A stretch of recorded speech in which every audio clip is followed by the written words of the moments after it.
حضرت علی رضی اللہ کی بہادری کا ایک بے مثال واقعہ۔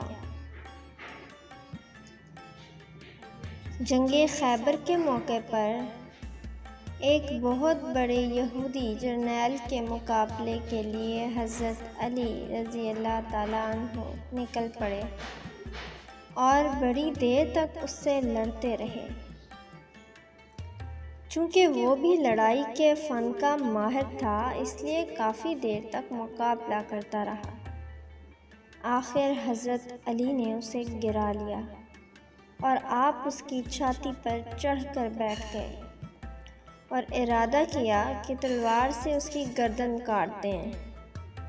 اتنے میں اس یہودی نے آپ کے منہ پر تھوک دیا۔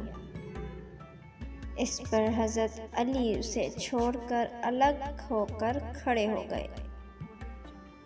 وہ یہودی سخت حیران ہوا کہ انہوں نے یہ کیا کیا۔ جب یہ میرے قتل پر قادر ہو چکے تھے تو انہوں نے مجھے کیوں چھوڑ دیا؟ چنانچہ اس نے حضرت علی رضی اللہ سے دریافت کیا کہ آپ مجھے چھوڑ کر الگ کیوں ہو گئے؟